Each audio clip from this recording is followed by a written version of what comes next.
Welcome to another program in our series, Free Thinking Forum. It's my delight today to have with me Starri Hedges, who is the Executive Director of Gaia Democratic School. Now, have you ever heard of a democratic school before? And certainly you haven't heard one called Gaia. What is this school? Gaia Democratic School is Minnesota's only democratic school at the moment. We are a small, unique, individualized school for students kindergarten through 12th grade.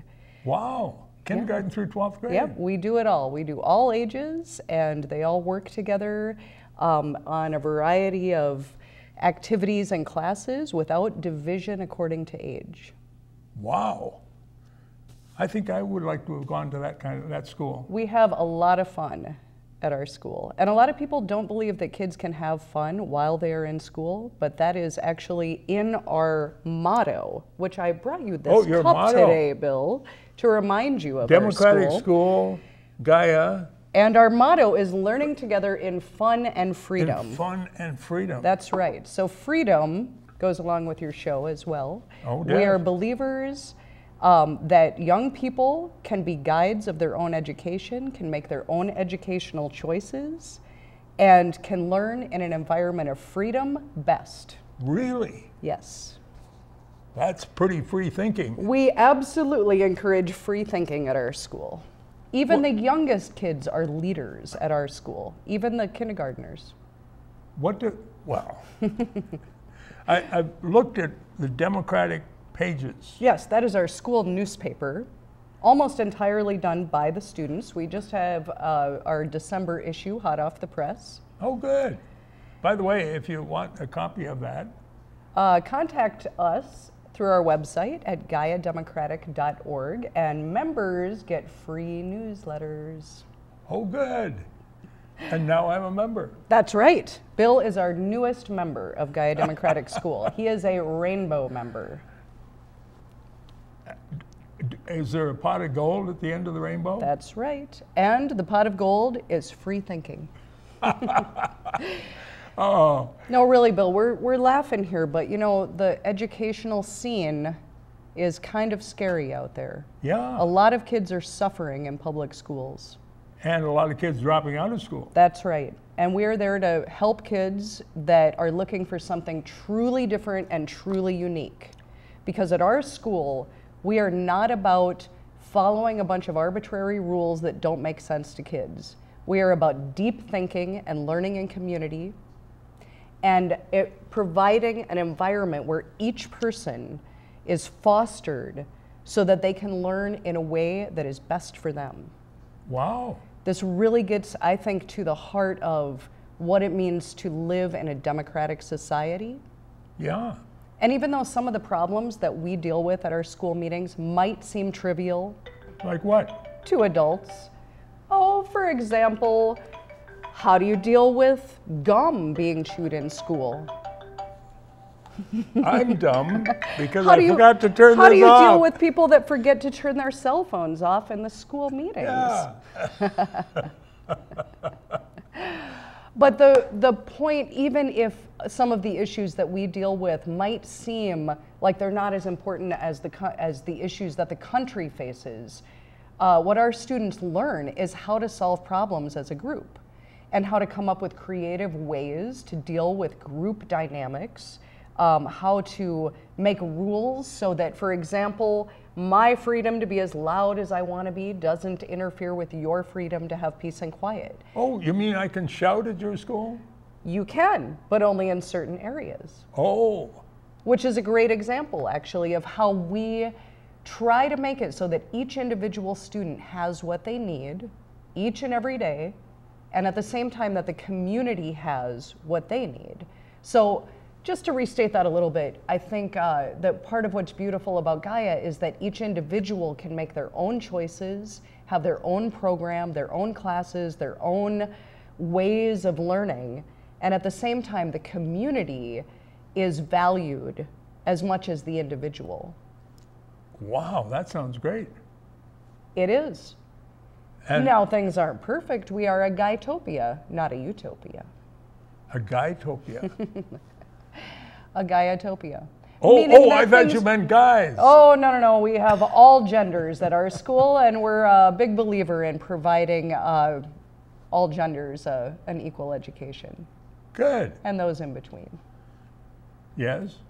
But Gaia, what's that mean? Well, the name Gaia goes back to an ancient Greek word for earth, related to the great Mother Earth herself. She had a lot of crazy children, Gaia did, Oh, yes. kind of like me. I see the symbol here. And the symbol actually... The crazy symbol of... Yes, that symbol actually was done by one of our alumni, Triana Mayer, but she based it on the International Gaia symbol, which is a metaphor of us and our Earth. It's meant to represent a big organism and that we are all part of it. None of us are separate from the Earth itself. Our Earth is like a tree with roots that extend to the vast cosmos, and everything is connected. Well, that's part of my philosophy, too. Yes, and we are connected. Yes, we are. So what we did, every decision we make is democratically decided. So we did spend months deciding on the logo, but we decided that the International Gaia symbol was great for us to use, but we wanted to jazz it up a little bit. So You did. that's why it's got the, a little more of the tree and coral reef. We also believe... And little jewels. too. Yes, that are hand done by my mother, Diana Hedges, a great artist. Yes. So Gaia also is related to a science fiction novel by Isaac Asimov. Really? Yes. So, So there's multiple that's meanings what your to school the is word based Gaia. on. Your school is based on the novel by...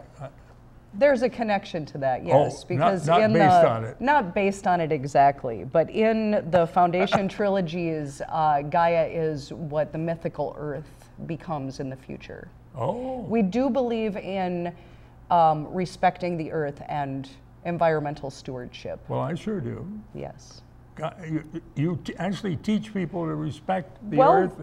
Yes, and- we do. and the Now, environmental- our biggest belief is in free thinking. So we don't tell kids what to think, but we do things like worm composting, gardening, and things that just inherently show our love and respect for the environment. And kids naturally love the earth. That sounds better than just trying to drum it into their head. Well, and that's part of why we don't try to tell kids what to think.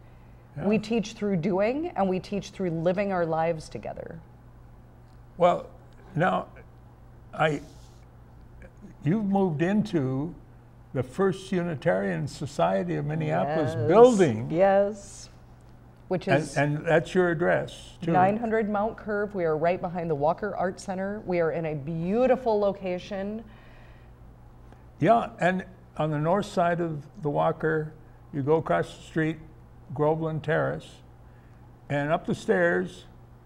And do you have a sign at the stairs with the symbol on it? Yes, we do. We have So- a couple signs outside. We have a lovely playground, a lovely yard. Yeah. And of course, the Walker Field is right across the street. Our kids love to run and play in that field. And we love being in our new home. It has allowed us to grow as a school.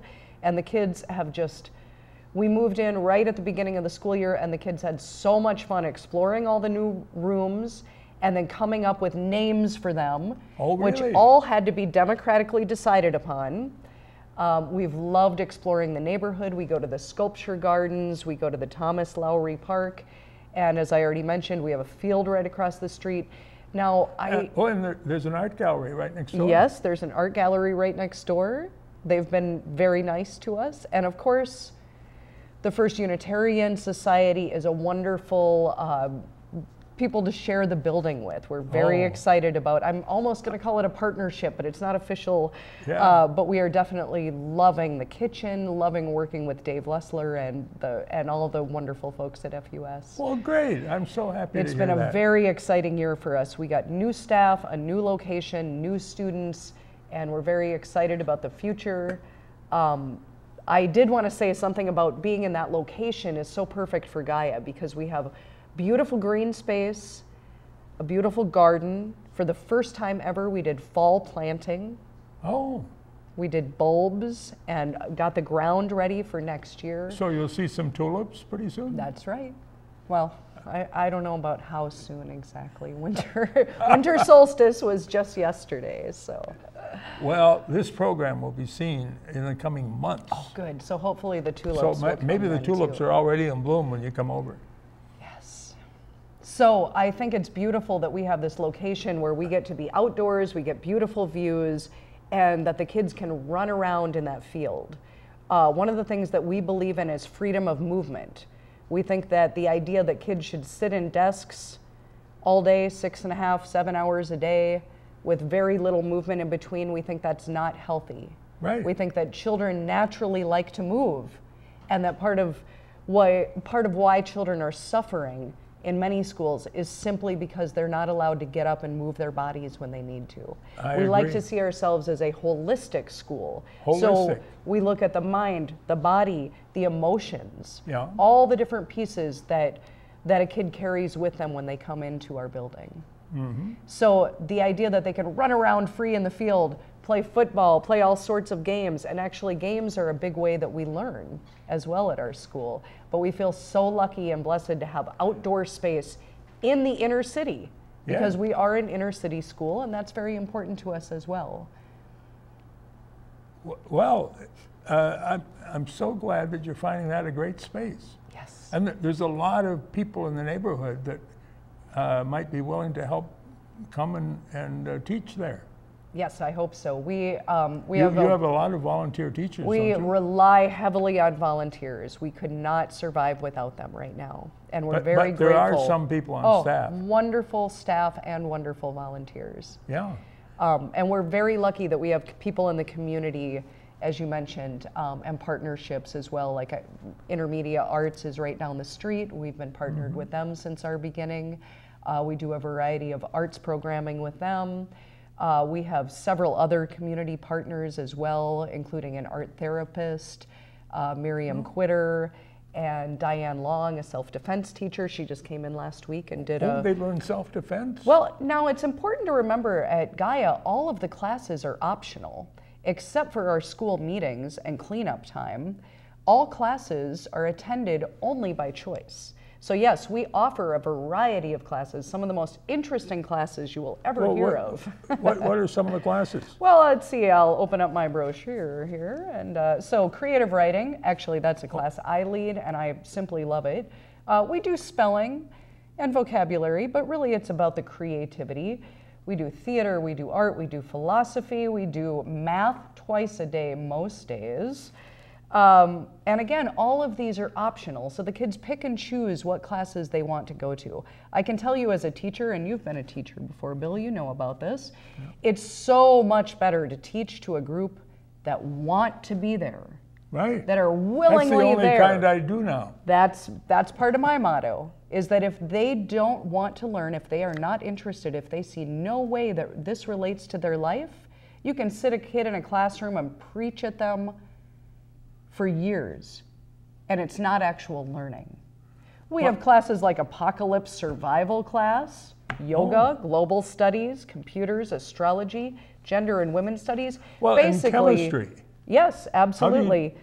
Do you teach organic chemistry there? We do some, and now when the kids get a little older, they might want to go take a free college class at MCTC, which is right down the street, through the PSEO program. You know, if they get into a higher level where they have a lab need that we can't fulfill, they can just go down the street. Exactly, that's when we start looking at all of our community resources. Yeah. One of the things to understand about Gaia is that our kids, they can learn in a variety of settings. They don't just have to learn at our school. So anything they're doing as part of the community, or maybe with their church, or maybe with an activist group, all of the things that they do in life can be considered part of their credit for learning. Yeah. I know as a mom, when my daughter got very busy in public school, she stopped doing things like violin. She stopped doing the things that she loved.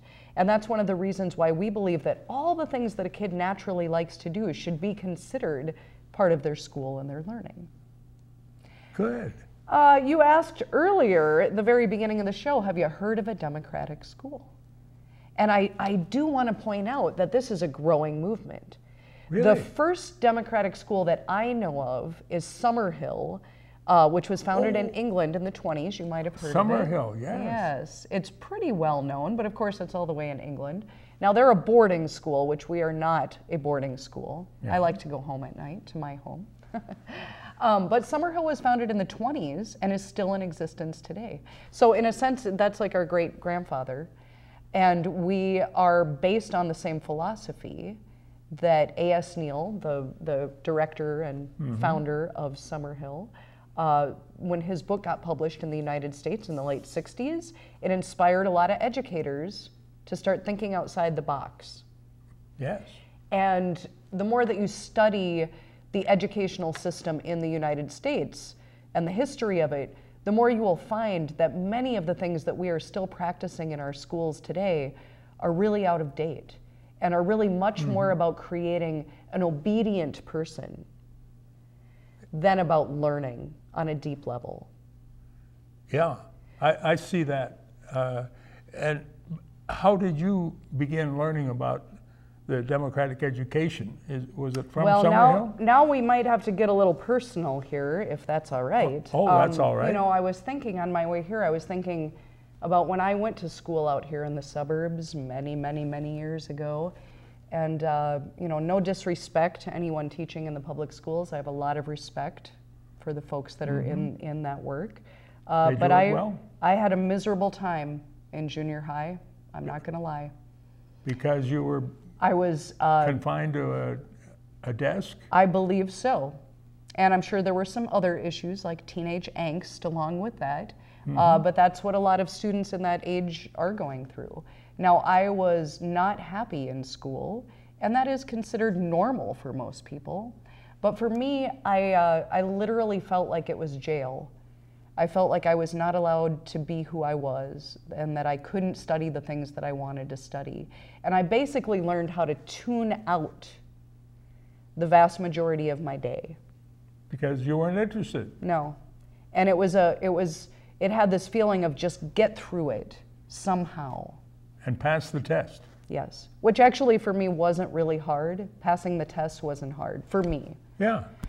But that's not what's learning is about. And that's what I've come to learn now. But if anyone would have told me back, you know, all those years ago that I was going to grow up and be a teacher and run a school, I would have done that. I would have laughed at them because I was the kid, you know, in junior high anyway, that hated school, that wanted to get done as fast as possible, that looked for every morning, I don't feel good, Mom. You know, and in fact, I did over time. You get to school, girl. In fact, over time, I did develop chronic headaches and migraines and some other physical ailments that I believe was caused by the stress that I experienced and the anxiety that I experienced going to a place that I hated every day. And confined to a desk. Now, this is with all these years of hindsight, of course. Yeah. At the time, my parents didn't know what to do with me. They're going, she's a smart person, she's bright, she did well in elementary school, what is happening here? And since my mother would be the one to try to get me up in the morning and send me to school, we would have horrible fights. Ooh. Eventually, I got in trouble with the law Ooh. for skipping school. A truant. A truant, I say. Now, truancy is a serious legal issue, and I was actually being faced with being sent away, taken away from my family and sent away because I didn't like school and refused to go. Now, I didn't forget your original question. Luckily, somehow, back then we used the phone books. My mother found a democratic school listed in the phone book. Really? In Minneapolis. And at this point in time, I had never heard of Summerhill. I had never heard of democratic education. I had no idea why my mother was bringing me to some strange school I'd never heard of. And those first couple memories are pretty vague, but all I know is that it worked.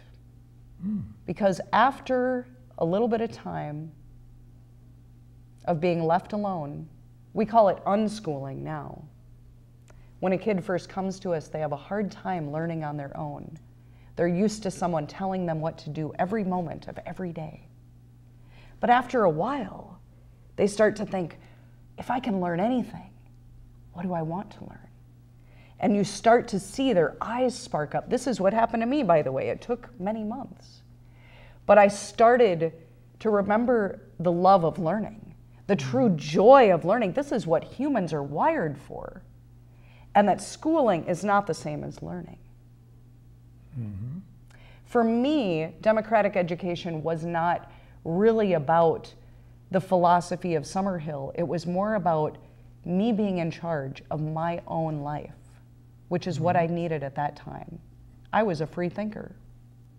I had some very free thinking ideas. Eventually, over time, I started talking to people, opening up, being more a part of the community. Eventually, I read the book Summerhill and started to understand what this crazy school that I went to was all about.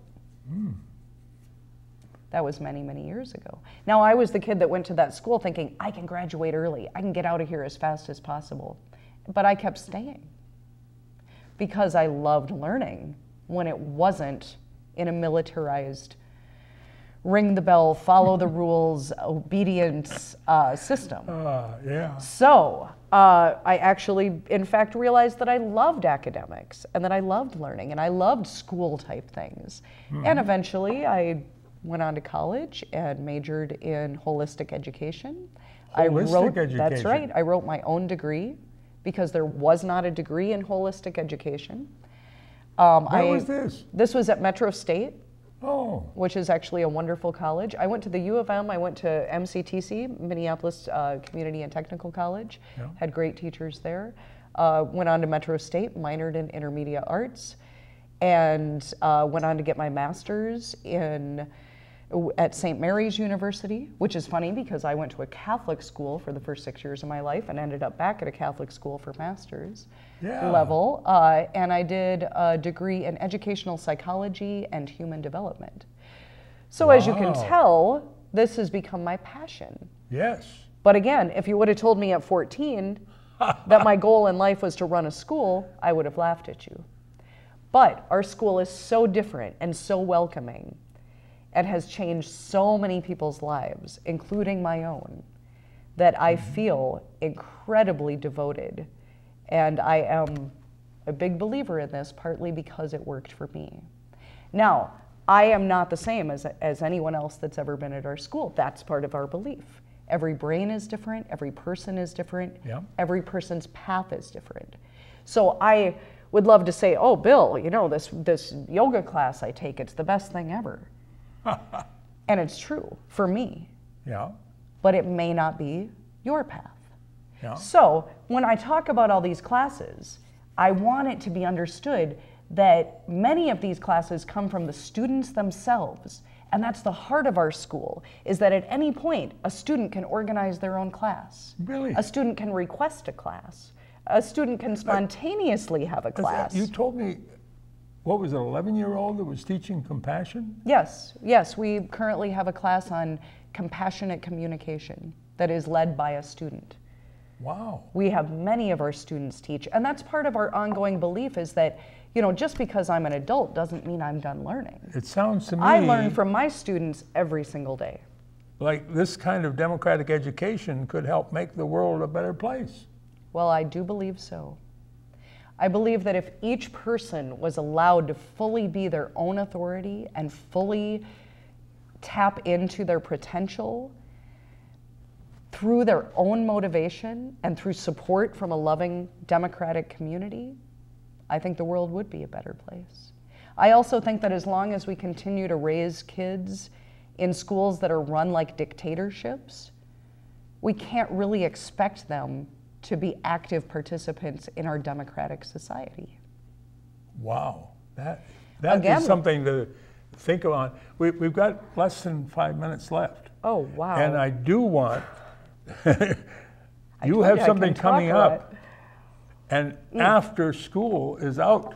Yes, we do. We're very excited. As I said, we've grown a lot in the last year and a half, and with our new location, we're realizing that we have even more room to grow. So first of all, I'm going to mention that on February 14th, which is also known as Valentine's Day. It's a Saturday. We're going to be having a love brunch. Brunch? It is a family-friendly event. Good. Not just for couples, but the idea is to share the love, and the kids are gonna help cook, and our cooking class is gonna do a beautiful brunch, along with a spa day wellness package. So stay tuned, look at our website for more details, or our Facebook. Our Facebook is also quite popular. But the next thing we're gearing up for, and this is a brand new thing that we've never done before, but we're very excited, and we have a lot of partners helping us work on planning this. We are going to run a summer program. When other kids are out of school. Exactly. But our kids really miss our school during the summer, and we really want to be together. We also have gardening to do and a world to save. Will you have room for kids that want to try it out? Oh yes, we are. That's actually part of what we would like to do, is give people an opportunity to come try out Gaia for a week. How soon can we register? We'll have registration up by February 2nd, hopefully earlier if I can get on it.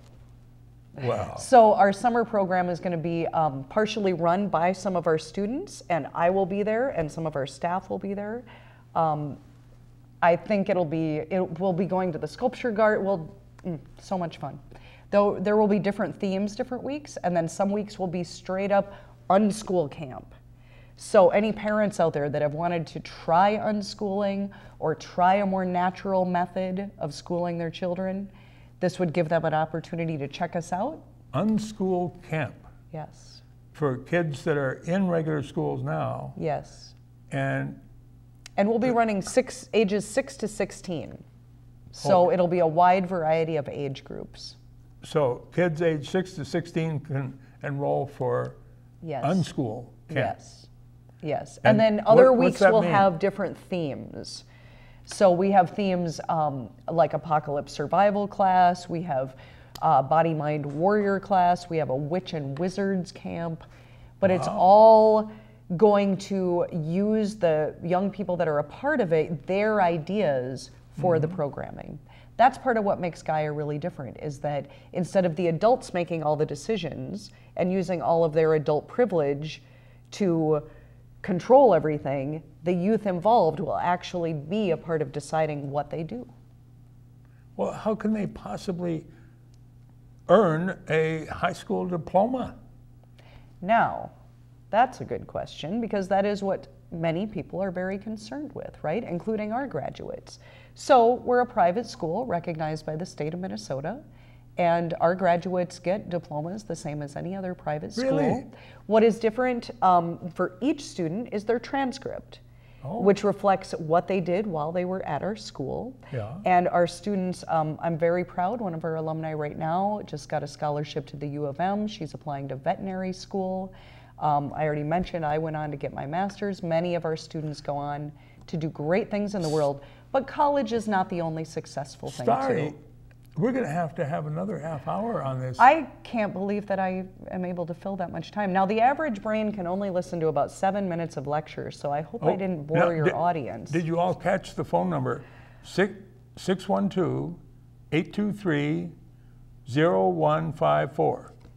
That's right. And also our website, and I think I mentioned on Facebook, we have over 1,000 wonderful pictures for you to look at that give you a really good idea of what we do on any given day.